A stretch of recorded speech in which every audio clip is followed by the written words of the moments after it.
Thank you.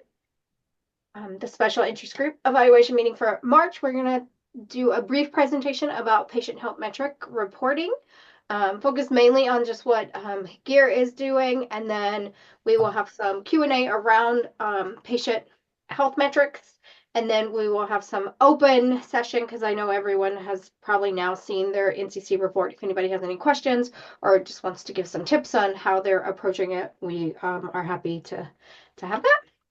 So thank you all for joining.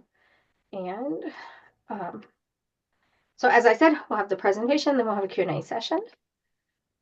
So this is a really busy slide. We put all the words in here. This is directly from our application where there's a section under, I think it's in the impact section, that you were directed to talk about what patient health metrics you, as your GWEP, would like to report on. So we structured ours as everything we do, all of our education sessions, all of our clinical rotations are based on the 4Ms framework and solidly housed in, kind of age-friendly health system dynamics. And so one of the ways, what we decided, and we pulled this from, frankly, from our prior cohort, because we were able to get data on these measures. So that's why we pulled these. So the prior measure, for those who were aware, were the prior measure around advanced care planning was actually really hard for us to find in our electronic health record. And we also felt that it wasn't the best measure of what we were looking for, and that we really shifted our focus from that advanced care planning measure to base all of our patient health metrics on our Medicare's annual wellness visit.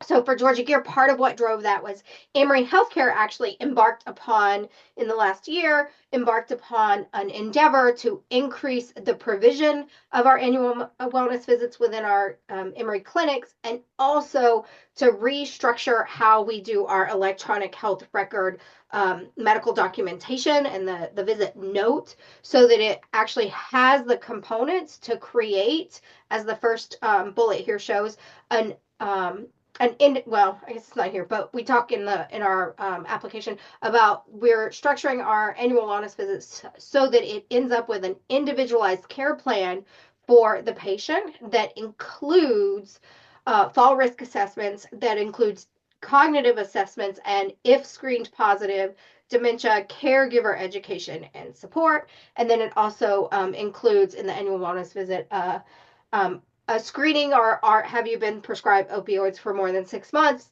Sorry, 6 weeks. And then if yes, then we do either a risk of misuse, either usually it's just an evaluation. And so they analyze, they ask the patient, how they're using that, and then also look at the reasons for prescription. And so these are the 4 measures that we chose. And then the other one is preventive screenings that are also recommended. We didn't add this one here because we already had 4. But as part of our annual wellness visits, we also recommend, based on age and disease state, whether or not that patient should have mammography, colorectal cancer screening, any other cancer screening such as lungs, if they're a smoker. And so that is also part of that template. So the reason we chose all of these measures is because they are well documented in our annual wellness visit, so we can extract them from our clinical record. So in terms of how we collect our data for our sites, for the patient health metrics, we are collecting data only in our age-friendly health system partner that is going through the application process to become IHI, Institute for Healthcare Improvement certified. And so they're currently, our CV clinic, internal medicine clinic, is currently in the participant stage, and they are also involved in the action community. And so we're really excited and happy that that our GWEP is helping to support this work. And so this CV clinic is the clinic where we're pulling data on these measures for. And you'll see we have Epic. And so to pull these measures, we do have a dedicated data analyst that is funded on our grant. And she has Epic access and Slicer Dicer access. And so she's able to pull the data as needed. And then we look at it more globally and say, does this make sense? And then if there are elements that don't really make sense, she's able to go back and look individually at the records to see, why is it not making sense and what's there. And she does a lot of work working with our IT department and our Epic department to make sure that we have those elements that we need around the fall risk prevention and all the other elements that I showed. So in terms of the data points, what we're going to pull for our baseline is going to be that full year before the first intervention. So this is either a training or an implementation of a new clinical process. So for our CV clinic, they're actually implementing an intervention to increase the provision of these annual wellness visits.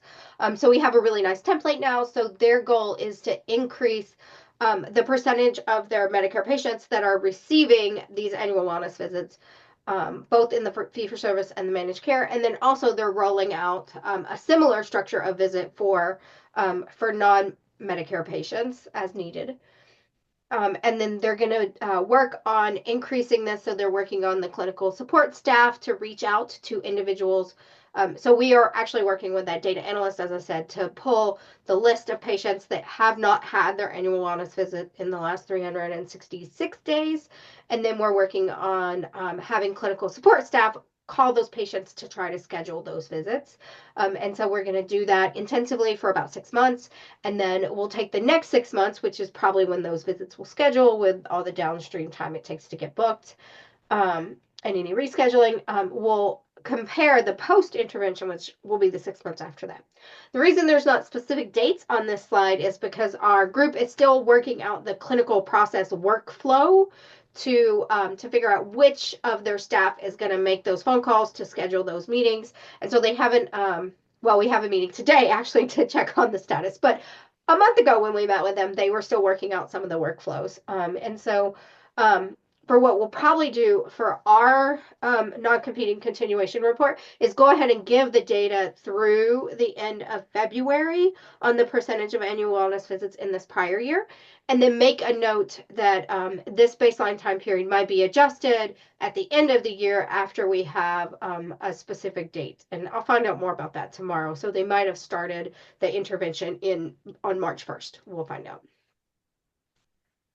So as an example here, if we think about that annual wellness visit and if our baseline, if our clinic had started the intervention on January 1st, we would have taken the whole prior year of annual wellness visits, and then we would take what was the percentage that was done. You could also shift this to just be just the 6 months if you want, because we do have the intervention at 6 months and the intervention and that I just realized I like should have put that through June and then July. Grayson remind me I'll update the slides before we send them out.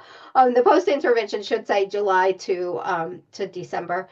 And then what we calculate is just, this is an example, if the denominator were 502 patients, this example is actually from the baseline period for our prior grant and for the annual care plans for the documented advanced care plan.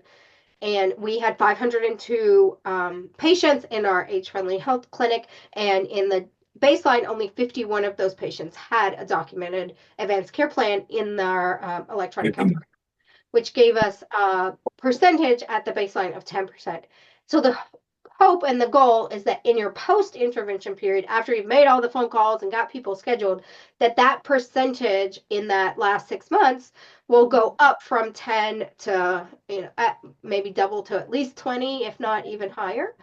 And that's what you write in the and this is the data we put into the report that we give to HRSA. So that is ours. And then let me go back one slide because I had one of the things I wanted to say here was that there is in terms of kind of tips, is go back to what you put in the application to say, what did you say was going to be your patient health metrics? And that is what you need to report on.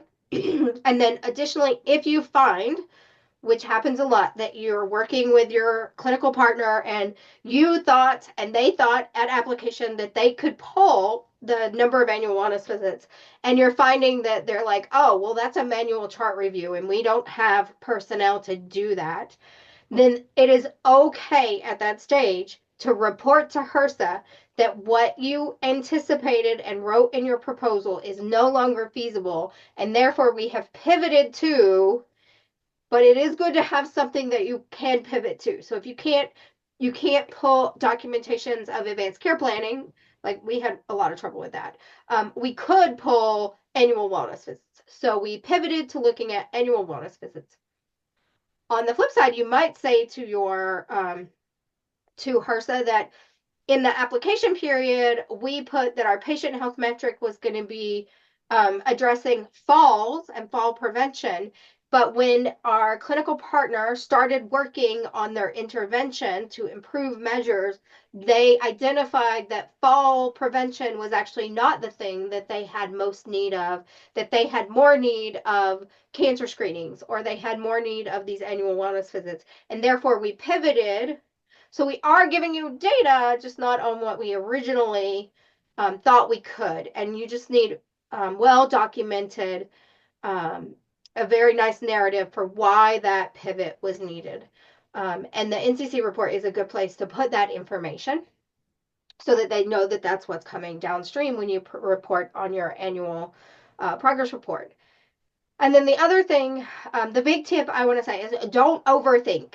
Don't overthink and really get in depth, and try as much as possible to come up with measures that you can pull from the clinical record without having to do an individualized chart review of patients. And if you are going to do a chart review, I highly encourage you to look into sampling methodology so that you can get a list of the 500 patients and sample, do a sampling of those 500 patients in your 6 month. 200 of them had a visit, and you're going to sample 10% of that and look at that. And to use that if you're going to have to do a manual chart review where you go in and you pull the specific information about those patients. Sampling is a good way to do that when it's that intensive of a data pull. Okay. That's all we had today because we wanted to give everybody else time. So we'll start with, we did have 2 questions that were submitted in the in our listserv. So we'll start with those. We are not an FQHC, so one of our GWEP evaluators would like to know what metrics other FQHCs are using related to their 4Ms, and then what electronic medical records those practice use. Are you using eClinicalWorks or Epic, anything like that? So I will let you guys answer.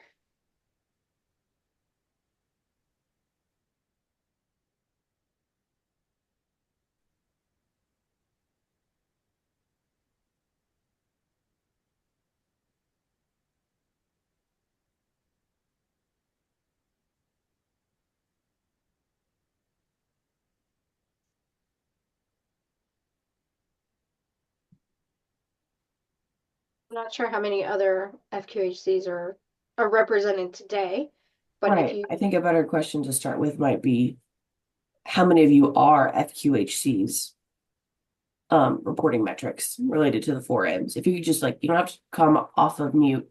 If you just put in the chat if your GWEP is an FQHC using those metrics. Yeah, I was going to ask if people could populate some answers in the chat. And if not, if you are FQHC, if you could maybe reply to the listserv with some responses, that would be great as well. And then the next question is around, so Maine is working with an FQHC. So Ruth, have you selected your patient health metrics that you're going to collect from the FQHC, or are you still in the scoping process? We have met with them and discussed with them what is makes what are the priorities for them. So they have just selected the four that they're going to report on. And they were going to provide it to us in April. I was thinking that we would need to report the data in the APR. So they can pull these data, and we do have baseline, but we weren't going to look at the changes at this point. Does that make sense? That makes perfect sense. I think everyone should expect to have some level of baseline data. And I would imagine that we will get a request to submit at least some level of baseline data, and if not actual clinical data, then we plan to meet plan in this first year by for the NCC report. I'm imagining one of the attachments is probably going to be on patient health metrics. Thank you, Ruth. That was super helpful. Okay, and then go ahead, Ruth. I was just gonna say you're welcome, and yeah, they're very similar to the measures that you had chosen. I want to, they're and they are doing this as part of their annual wellness visit, but we weren't going to just measure how many wellness visits there were. I'm gonna, we might want to think about that because that's a good measure. Yeah, I think especially if that's your intervention, yeah, one of your measures should be what percentage of patients are receiving their annual wellness visits. Yeah, we've just identified the annual wellness visit. There's a few gaps in layering on with the 4Ms, and so we're just adding those into the annual wellness visit. We're just the only thing is we had to work on, and this might be something that others could give us some insight on, is billing. So how you can bill if there's other, because that was a concern, especially with the FQHCs, is that if they came in with other concerns or other priorities, how you could bill that. And so that's something that we just want to clarify before going in and we're working on the AWV. So if you have a patient scheduled for an AWV and they come in and they have an acute care issue that needs to be addressed, or a chronic care follow-up issue that needs to be addressed, is that what you're referring to? Yeah, there's something, and this is, I'm not like the billing expert, but however, this has been the discussion in our meetings is that there are ways to go around, kind of, but usually with the FQHCs, it's hard to bill double two things. And so if you can retroact, so basically you could do it at a different time point. I think that's one thing that they're coming up with. So I'm just curious if others had this discussion with their FQHCs. Because it just seems to be prevalent, is that's one of the issues, is that there's only a certain amount of time, and oftentimes people come in with a lot of different things that they need addressed.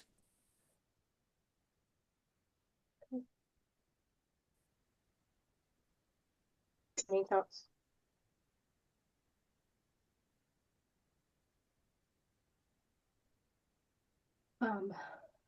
Rihanna, I would definitely send that question to the listserv and we will work on getting some answers. I'm not in the billing department, so I'm not an expert. I know one of the things that I think Emory has focused on is maximizing the modifiers.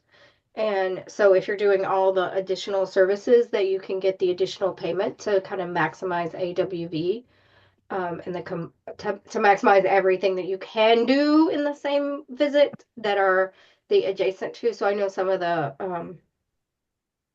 I'm remembering some of the screenings and things along those lines. You can do it in the same AWV visit and get additional compensation for those services. Okay, yeah.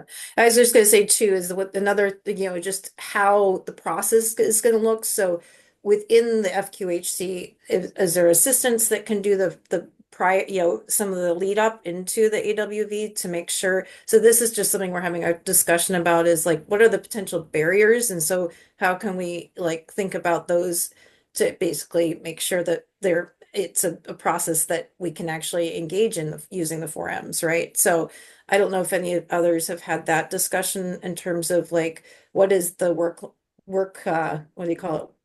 Work process currently within their different ones, and how they've kind of thought about the distribution. It wouldn't be just especially can't be just the primary care clinician. And so that'd be another interesting question. Hmm. How are you using other clinical staff to complete elements of the AWV? Sounds great. Yes.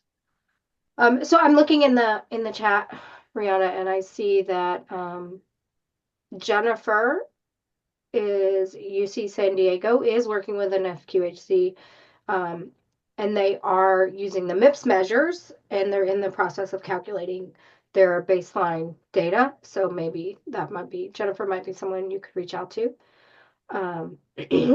And then Christine says that the Rhode Island GWEP has experienced similar issues that you're describing of working with FQHCs.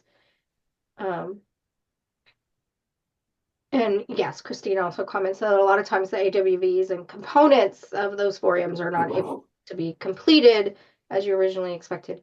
Susanna?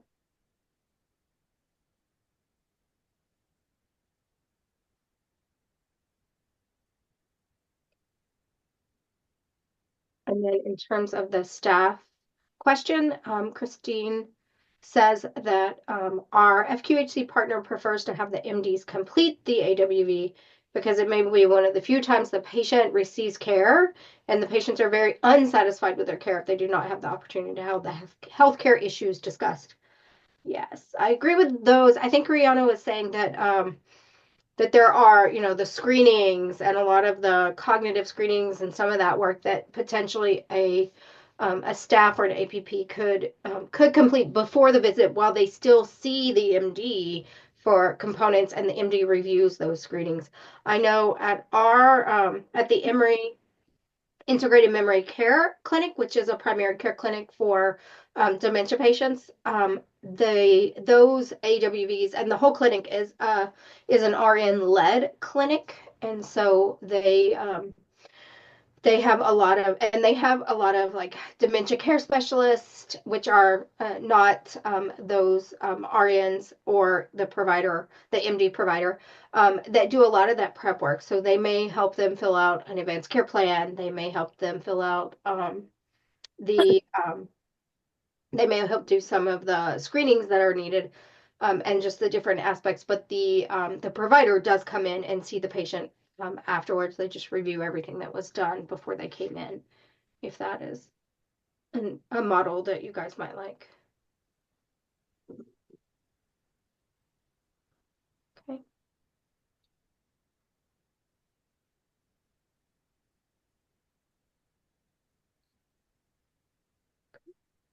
And then Mina also said in the chat that she is working with one FQHC. And they have not identified their measures yet. They're initiating conversations now.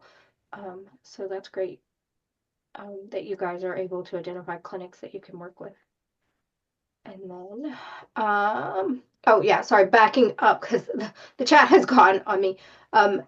That the Rhode Island GWEP, so that was Christine, said that she was working with FQHC and they have ECW and they're collecting data, including the advanced care plan, falls, high risk medication rate, cognitive screening, depression screen, falls risk, and immunizations. So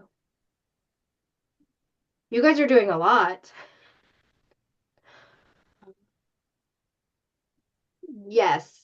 Christine mentions that their FQHC partners are experiencing staffing issues, and RNs and MAs are not always able to support the AWV pre-visit activities and screeners, and that is very interesting. Yes, I will admit in the last in our last cohort, we had slated one of our clinics that were going to serve in year 3 and go through IHI for us and be our clinical partner in year 3. And it ended up that their medical director left, their nurse manager left, their operations manager left at like rotating different times. And it was just never the right time for them to really engage in that training and changing clinical process flows. So we did have to, luckily we had another clinic and we actually were able to pivot. And we had another clinic in our system that was that on their own decided to do the IHI, and we were able to work with them and do data collection through their clinic. But all that to say that the flexibility is there and pivoting is there. The main thing is just keeping your program officer in the loop to what's happening and why it's happening, to let them know that you are still collecting measures. The clinic might have changed, the measure might have changed, but you are working hard to advance training and to collect patient health metrics. That is the main thing there.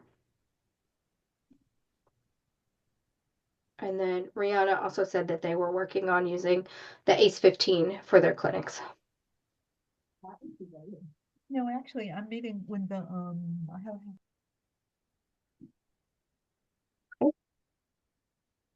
And then Tiffany in the chat says they are working with an FQHC, but also really wanted some ideas from the teams. And thank you for working on that, for giving all these good ideas. And they are still scoping what metrics to use. Okay. And I see other. And then Christine asked about how, if anyone wants to talk about how they're linking your educational interventions to your patient outcomes. I agree, Christine, this one is a lot harder.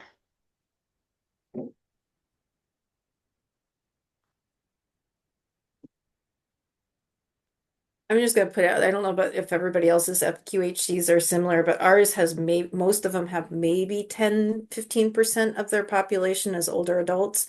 And so just in thinking about patient outcomes, this becomes, even more challenging because it's only a small percentage of the FQHC population, right? So I don't know, any ideas I definitely would be, but that's just kind of a context that I'm not sure if others are dealing with as well.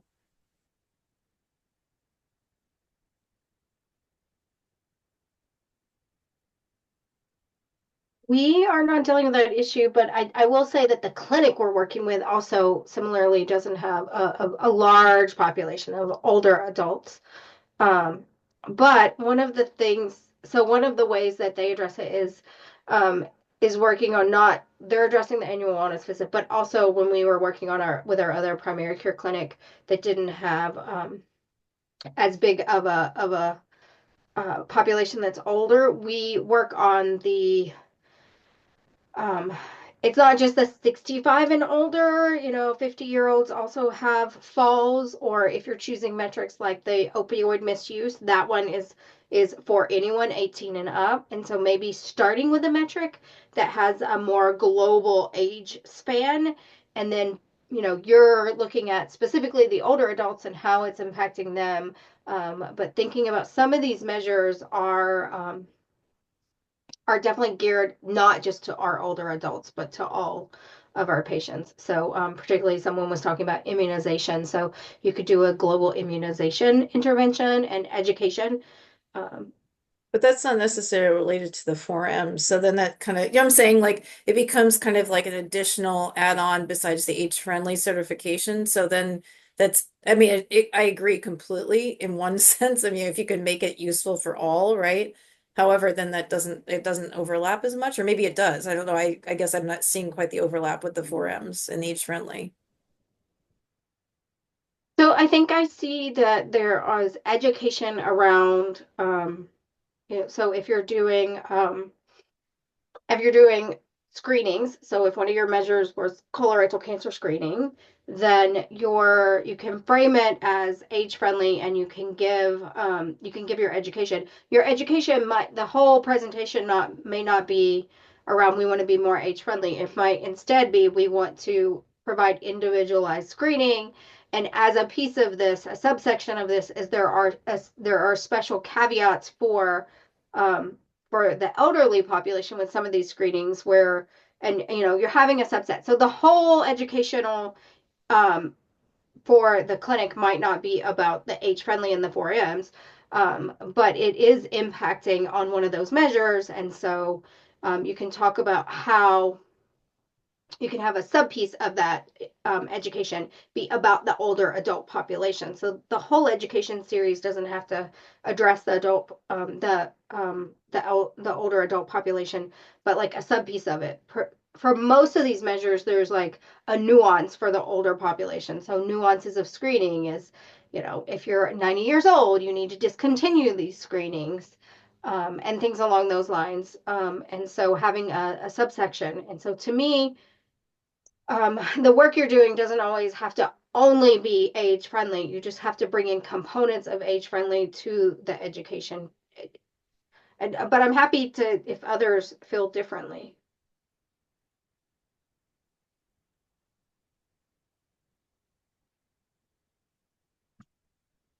I guess we had put in our metrics was around age-friendly certification. So I think that's where I'm coming from. It's kind of the backwards working. I mean, and I suppose that could be changed, but that maybe is why I'm thinking more on the age-friendly realm. But yeah, I mean, if we justified it, it could be probably could change it.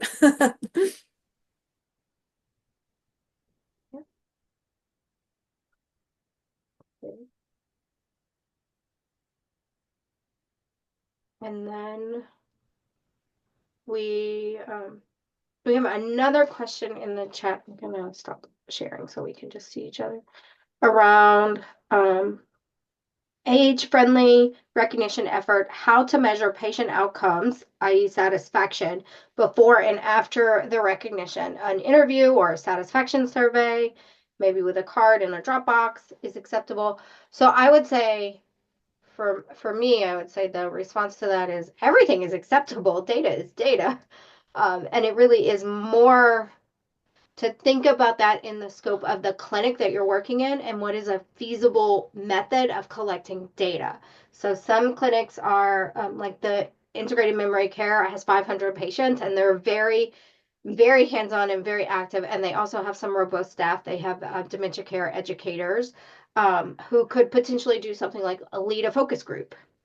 But they have a different model and access, and they also have access to nursing students because they're affiliated with the nursing school. So the nursing students could do a project for them to work on this, or our GWEP has evaluation staff that could help them do this. Interviews are great, just like having them do it. I think that I'll be frank, and I'd love to hear from others. We have not collected patient satisfaction measures outside. We have our Press Ganey reports, but outside of those reports for our clinics, we haven't separately done a pre and post age-friendly recognition patient satisfaction type of investigation. So if anybody on the call has done anything like that, how you scoped it, it would be great to hear from you.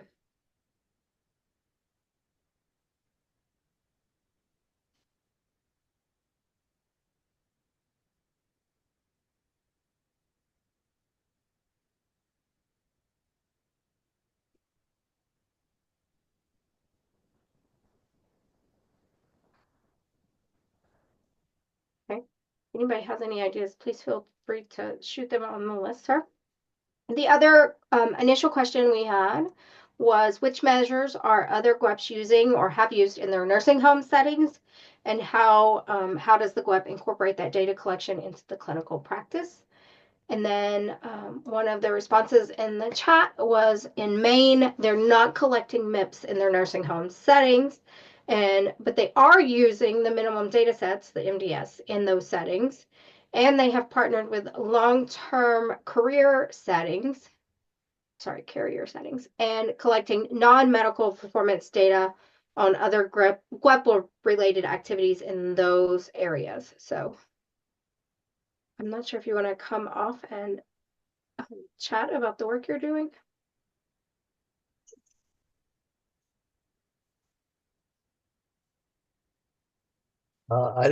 This is Len Kay. I don't have anything more to add. Ruth may or may not have something to add in terms of MIPS collection, in terms of MDS collection, but otherwise we're early on in that process, as you'd expect. Yes, thank you, Lynn. Yeah, that's great. Any other comments, questions on patient health metrics?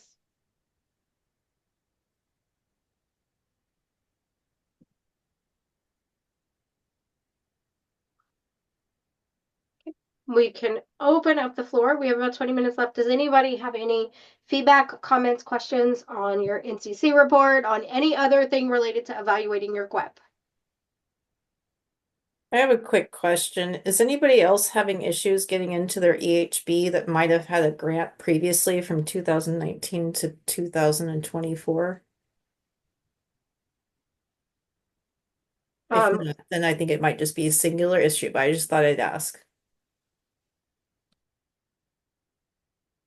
I'll report out that we do have a no cost extension, and we went to fill in the final annual performance report with the metrics of our trainings during our no cost extension period. So I did not have any trouble accessing the electronic handbook, but I did have to put a ticket in because in our faculty development pages, we had trainings that have topics that are dropped down that involved things like health equity or disparities, and the electronic handbook has been updated, and those training topics are no longer in those drop downs. Unfortunately, we can't change those drop downs because they're prior reporting period, and we can't delete those rows. So we do have a ticket in with the EHB team to address that and see if maybe on the back end they can go in and delete those rows. And so ours is still processing, and the EHB team actually let Nina know, and Nina gave us an extension until the 10th. I will let you know I've gotten no additional response. So, and I go in every other day to try to do it. And in terms of the EHB and having issues accessing it, that also might be because the NCC reports have dropped, and so the HRSA system often gets backed up, as I'm sure you're aware. So maybe trying in an evening time, and if not, please do submit a ticket. Yeah, I think I would do. I just wanted to ask before I did that, and then I'll just call them up. Yeah.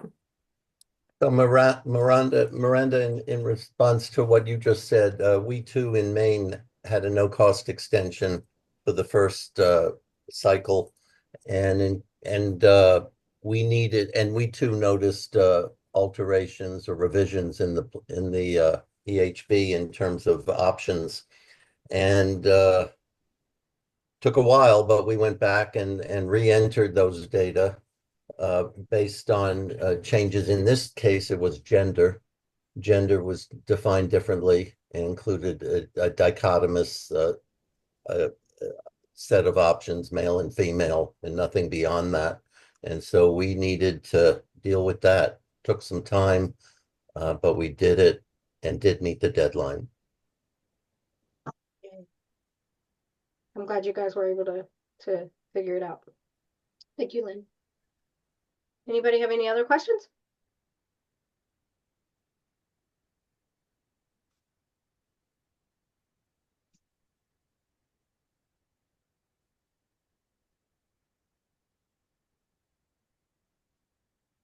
Okay.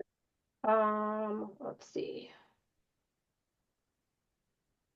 We have all of the pre-populated milestones for activity. So Tiffany asked about the NCC report, and in terms of the milestone activities that show Q1 through Q4 with an NA in the thing, I think it's the same for everyone. Is it normal? We don't know, because this form did not look like this in the past. In the past, that piece of the NCC report was a document that, well, I think it had the text boxes, but it did not have all of our milestones and our activities. And so it looks different this time. So they're definitely pulling it in. And then Faith responds that there was a note which says status for each of the activities listed below is from the latest approved QPU. Activities with NA status were not targeted for the quarter. QPU not processed denotes the QPU is not yet generated or it is still in progress. So my response to that, Faith, is that note can say that, but we put stuff in our QPU and it was not, yes, exactly. It was definitely not in there. So I was expecting to see it in there and it's not in there. So I don't know if there was some disconnect with that. We will see what the technical assistance on Wednesday says, and then if they say on that call that it was supposed to be imported, then maybe we can reach out to our POs to ask what that looks like. It's also just a weird form because it's got like accomplishments at the bottom of each objective, but it doesn't seem to be accomplishment box tied to each of the milestones. So I'm not sure. And I'll be honest, I haven't opened that box to see what the character limit in that box is anyway. So it's going to be interesting. We did decide that what we'll probably do is look back to our last QPU to pull out what our accomplishments would be. Okay, it's a 5,000 character limit. And I'm wondering if we are able to put multiple boxes because we have a lot to report. So no, we have not been given the technical assistance. The only thing that is available right now for the NCC is if you go into the EHB, you can download the help guides. I will say though that one of those help guides was helpful and was on our NCC report. The other one was not for the behavioral health workforce, the BHW. It was for like social behavioral sciences or something. I don't remember exactly. And it didn't look like ours looked, so I'm not sure. But I'm hopeful that our call on Wednesday will actually give us like a wireframe technical outlook. Okay, we can add multiple accomplishments. Thank you, Christine. Yeah, I haven't tested it yet. We have other things moving, so I was like, we'll do this next week. Any other questions?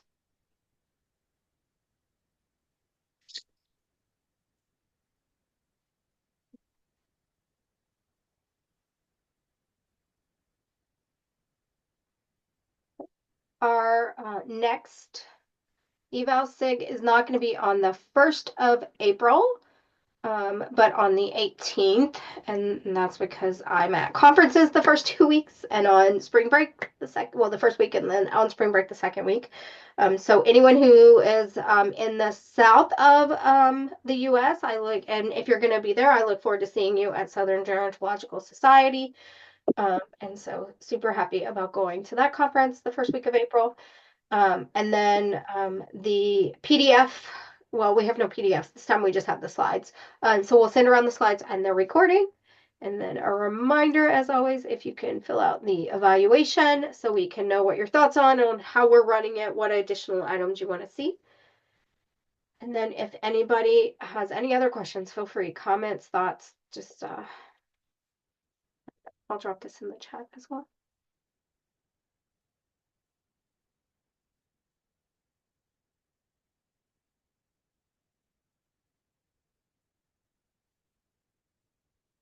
And please feel free to use the listserv. Thank you again, Grayson, for setting that up. Thank you. I'm glad people are getting something out of this. So, that's great.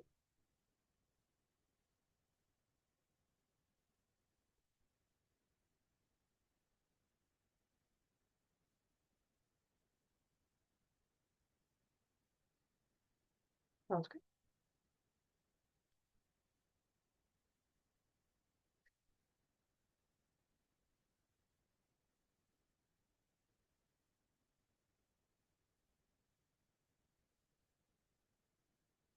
Thank you. We'll see everybody in April.